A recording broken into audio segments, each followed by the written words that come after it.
Жогорку кеңеш төрөгалыкка Талант Мамытовду бекитти. 4 ноябрдагы жыйында анын талапкерлигин 100 депутат колдоду. Каршы болгондор жок. Кыргыз Республикасынын Жогорку кеңешинин төрөгалыгына депутат Мамытов шайланды.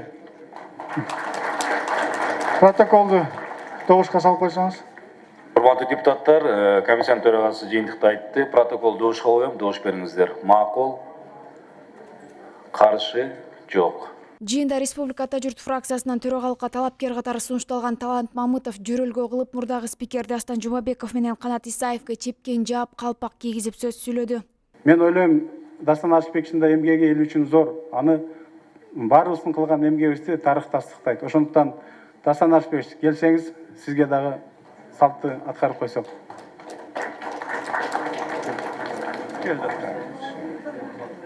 Бүгүнкү күнү парламентте көптөгөн парламент жөнүндө көптөгөн сөздөр болуп атат. Туура. Анын ичинде сын пикирлер да көп. Аны мойнубузга алышыбыз керек. Парламент болгондон кийин 120 депутат бар. Анын ичинде сын пикирлер сөзсүз болот. Бирок кандай дебесин, парламент өз милдеттерин бүгүнкү күнү толугу менен аткарып, мына акыр аягына чейин дагы өз вазифасын аткарып келатат. Мурдагы спикер демекчи, буга чейин төрагалыкты аркалап жаткан Канат Исаев бүгүн спикерлик кызматын эмне себептен тапшырып жатканын айтты. Садыр Жапаров президенттик аттанам деп чечим кабыл алды. Демек, президенттин милдет аткара турган вазифасын Жогорку кеңеш төрагасына кайра өткөрүп бериш керек. Мен дагы талапкер катары аттанып атсам, мен дагы вазифаны ала албасам, же өкмөттүн биринчи вице-премьерге бере албасак, эгерде мындай толук кандуу премьер-министр болсо, өткөрүп берип төрагалыкты аткарып кете берет элем. Анан элде деле, биздин кесиптештерде деле, коомчулукта да сөз болот. Андай милдетин аткара албай турган болсо, шайлоого катыша турган болсо, аны төраганы өткөрүп берет. Анан мындай алардын дагы себептери мындай жүйөлүү болот да, айтканда. Кийин мындай бийлик ичинде боштондук болбош керек. Ошол себептен мындай мамлекеттин кызыкчылыгын биз өзүбүздүн кызыкчылыктан да бийигирээк коюшубуз керек. Эске салсак, Канатбек Исаев төрага болуп 13 октябрда дайындалып, бирок Сооронбай Жээнбековдун ордуна президенттин милдетин аткаруудан баш тарткан. Мыйзам боюнча президенттин милдетин аткарып жаткан премьер-министр Садыр Жапаров президенттикке талапкер болуп калса, анын ордуна спикер президенттин милдетин аткарып калат. Жогорку кеңеш борбордук шайлоо комиссиясынын мүчөлүгүнө Акылбек Сариевдин талапкерлигин жактырды. Жашыруун добуш берүүнүн жыйынтыгында 64 депутат макул болуп, 36 депутат каршы чыкты. 2010-2011 жылдары БШКнын төрагасы, 2002-2008 жылдары мүчөсү болгон Сариевдин талапкерлигин Өнүгүү Прогресс фракциясы көрсөткөн. Буга чейин парламент БШКнын оппозициялык квота менен келген мүчөсү Атыр Абдрахматованын ыйгарым укуктарын өзү жазган арызына ылайык токтоткон. Кошумчалай кетсек, БШКнын 12 мүчөсү бар. Аларды 5 жылдык мөөнөткө Жогорку кеңеш тандап бекитет. Талапкерлерди 4 кишилик квота менен президент, парламенттеги квоталык көпчүлүк жана коалициялык азчылык көрсөтөт. Бүгүн 4 ноябрда Жогорку кеңеш кезектеги жыйынга чогулду. Күн тартибинде Жогорку кеңештин төрагасын шайлоо маселеси киргизилип, дагы бир нече мыйзам долбоорлору каралды. Жыйында депутат Өмүрбек Текебаев кесиптештерин тез чечим кабыл алып жатканына наразы болду. Азыр бир нече каналдардан түзүү эфир кетип атат да. Өзүбүздү өзүбүз сыйлабайлыкпы? Төрага кетелек. Арызын берди. Аны кече түндөсү эле кетирип, ордуна түндөсү эле бирөөнү коюп, кетелектелеп кандидат сунуш кылып атабыз. Анан чипкириктен да төмөн түшүп кетпейликтер. Боло турган иш шашылбасаңар 1 сааттан кийин дагы болот. 2 сааттан кийин дагы болот. Кетелек адам, денеси ысык деп коет го кыргыздар. Буягын бөлүштүрүп атабыз. Кетет, кеткенден кийин станапс жарыялайсыз. Фракцияларда сунуш барбы дейсиз. Силерден башка фракциялар дагы бар. Балким аларда да сунуш болот. Анан мындай шаштырбайлык. Мен ушул жерден Түркмөнстан болобуз десе, биз болбойбуз деди элек да.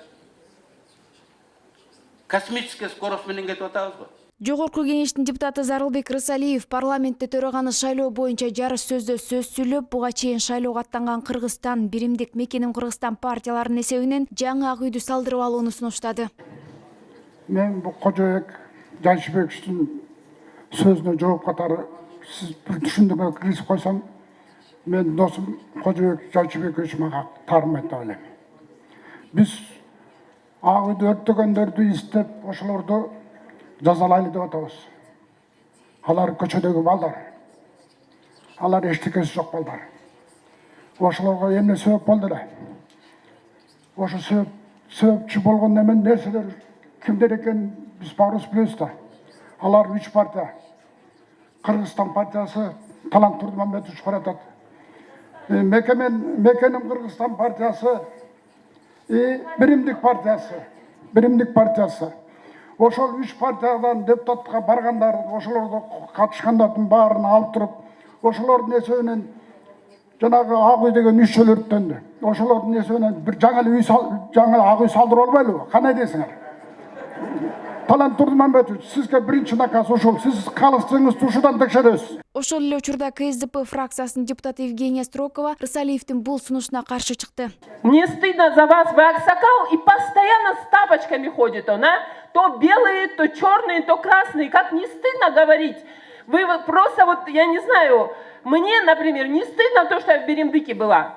Я уже об этом говорила. Я никому деньги не давала. И не смейте оскорблять наши партии, потому что, я уже повторю еще раз, деньги давали все партии, но не все кандидаты. Если вы считаете, что вы давали деньги, пожалуйста, сами ремонтируйте у меня дверь. Я не собираюсь ни копейки давать за то, что правильно сказал мой коллега, что люмпины какие-то раздолбили наш Белый дом. Рахмат.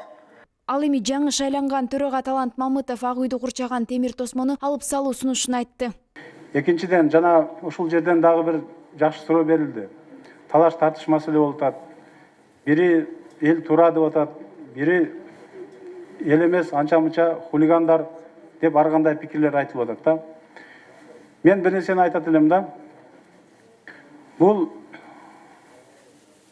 процесстер уже ушуну менен 3-чү жолу өттү.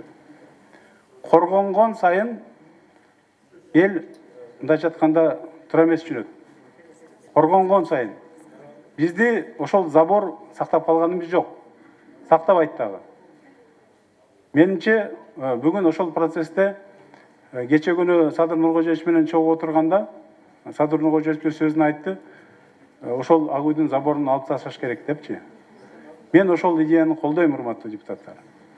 Ушул тоскоолдуктар болбосо, албетте, бизде дагы эч кандай эл менен тоскоолдук болбош керек. Бардык ачык айкын, элге жакын болуп иштесек, эч кандай толкундоолор болбойт. Учурдагы өрттөп, кыйратуулар да болбойт деп ойлойт элем да. Ошондуктан ишибизди толук кандуу улантып, жанакы заборду алып, анан элге жакын болуп иштесек, Кудай кааласа, аз иштейбиз, көп иштейбизби, бүт жанакы өзүбүздүн вазифабызды аткарып, анан чогуу жалпы берилген милдетибизди аткарабыз деген сөздү айтмакчымын. Акыркы суткада коронавирус илдетине кабылган 4 киши каза болду. Алардын 3-өө Бишкекте, бирөө Баткен облусунун тургуну болушкан. Бул тууралуу коронавирус менен күрөшүү боюнча республикалык штабтан кабарлашты. 4-ноябрга карата COVID-19 оорусу 495 кишиден аныкталды. Илдетке чалдыккандардын көпчүлүгү Бишкек шаарында, Жалал Абад, Баткен, Чүй облустарында катталууда. Маалыматка караганда илдетке чалдыккандардын ичинен 527 киши сакайып чыкты. Саламаттык сактоо министрлиги октябрь айында митингдердин, чогулуштардын, той топурлардын көптүгү сасык тумоонун күчөшү менен COVID-19 вирусу да арбындагандыгын билдирип, элди санитардык нормаларды сактоого чакырууда. Бүгүн башкы прокурор Курманкул Зулушев маалымат жыйын берди. Анын айтымында экономикалык амнистия өз жыйынтыгын берүүдө. Bir aylık müllet ekonomikalık sanksiya жарыяланган билесиздер. Bunun алкагында бүгүн козголуп тергелип аткан иштер боюнча жанагы буга чейин дагы бир нече бизде ири суммада мамлекетте ыйгарып алган адамдар 1 тыйын каражат төлөй элек деп билесиздер. Ушул жарлыктын алкагында бүгүн 1,5 миллиард 382 400 миллион сомго жакын каражат бүгүн кылмыштер, бир нече кылмыштер бар. Ушул боюнча бүгүн мамлекеттин казынасына келип түштү. Ал эми кылмыштер козголбогон, сиздин сурооңузга түшүндүм мен. Коомчулукта аттары белгилүү коррупцияга аралашкан мурдагы азыркы чиновниктер бар да. Ошолор чындыгында мыйзам базасы жоктугунан коркуп атабы, же кандай негиздер менен бүгүн эч ким төгүп баштай элек. Маалымат жыйында Зулушев прокуратура мыйзамдардын так жана бирдей аткарылышына көзөмөл жүргүзгөн орган экенин айтып, прокуратура саясаттан тыш иш алып бара турганын белгиледи. Жана ошондой эле жыйында Беларусь өлкөсү мурдагы президент Курманбек Бакиев, анын иниси Жаныш Бакиев жана уулу Марат Бакиевди Кыргызстанга өткөрүп берүүдөн 4 жолу баш тартканы белгилүү болду. Бул тууралуу башкы прокуратуранын эл аралык укуктук кызматташтык башкармалыгынын башчысы Асылбек Акматов билдирди. Анын айтымында Белоруссия Бакиевтерди саясий куугунтукту жүйө келтирип, экстрадициялоодон баш тарткан. Ал эми башкы прокурор Зулушев экстрадициялоо маселесине өзгөчө көңүл бөлүнөрүн кошумчалады. Ири суммадагы акчаларды ыйгарып алып коррупциялык жол менен бирок сыртка качып кеткен адамдарды биз мамлекетке кайтаруу, алардан жанагы мамлекетке келтирген зыянды өндүрүү багытында бизде алдыда чоң максаттар бар. Муну ишке ашырууга болгон аракет. Экинчи баягы мурунку президенттердин дагы экстрадициялоо жана жоопко тарттыруу маселелери көтөрүлүп атпайбы? Ошол багытта бул мезгилге чейин эле башкы прокуратура иш аткаруу кызмат жүргүзүп келген, мындардан да биздин кыла турган аракеттер. Курманкул Зулушев экс-президент Сооронбай Жээнбековдун бир тууган иниси Жогорку Кеңештин мурдагы төрагасы Асылбек Жээнбековго кылмыш иши козголбогонун билдирди. Ошондой эле башкы прокурорго УКМК менен ИИМдин мурунку жетекчилери тууралуу суроо узатылды. Анын айтымында алар учурда изделип жатат. Ал эми ички иштер бөлүмүнүн министри менен улуттук коопсуздук Опунбаев экөөнүн бүгүнкү күнгө чейин менимче органдар каерде экенин билбей жатат да. Ошол 5 октябрь боюнча тополоңго кылмыш сотко чейин өндүрүш козголуп бүгүнкү күн тергелүүдө. Ошонун алкагында тиешелүү ошол жетекчилерди менин маалыматым боюнча тергөөчүлөр бүгүн жашаган жери белгисиз болду. Суракка чакырып тактоо иретинде болуп атат. Анан жок, кылмыш иш жалпы козголгон. Жалпы козголгон алкагында тергелип атат. А эгерде тергөө убагында алардын аракетинде жанагындай кызматын таштап кетүү жана башка белгилер болсо, сөзсүз түрдө өзүнчө катталып иш козголот бул боюнча. Курманкул Зулушев 2015-жылы Жогорку Кеңешке депутат болуп, Республика Ата журт партиясынын тизмеси менен келген. Ал коомчулукта президенттин милдетин аткарып жаткан азыркы өкмөт башчысы Садыр Жапаров баштаган 3 саясатчыны актаган судья катары кеңири таанылган. 21 октябрда Жогорку Кеңештин жыйынында Зулушевдин талапкерлиги башкы прокурорлук кызматка көрсөтүлүп, 85 депутаттын 84-ü колдоп добуш берген. Кыргыз жылуулук энерго мамлекеттик ишканасынын тендердик комиссиясынын мүчөсү 500 000 сом пара алып жаткан жеринен кармалды. Бул тууралуу улуттук коопсуздук боюнча мамлекеттик комитет билдирет. Отун энергетикалык тармагында коррупциялык күрөштөрдү жок кылуу багытында жүргүзүлүп жаткан иш аракеттердин жүрүшүндө Кыргыз жылуулук энерго мамлекеттик ишканасынын бөлүмдөрүнүн бирине көмүр сатып алууда тендердик комиссиянын мүчөсү УР ишкерден 500 000 сом талап кылган. Айрым массалык маалымат каражаттары укук коргоо органдарындагы булактарына таянып, кармалган адам энергетика маселелери боюнча эксперт Расул Умбеталиев экендигин жазды. Бул факт боюнча материалдар кылмыштардын жана жоруктардын бирдиктүү реестерине кылмыш жаза кодексинин 203-беренеси опузалап пара талап кылуу боюнча катталды. Учурда кармалган жаран УКМКнын убактылуу кармоочу жайына киргизилди. Тергөө жүрүп жатат.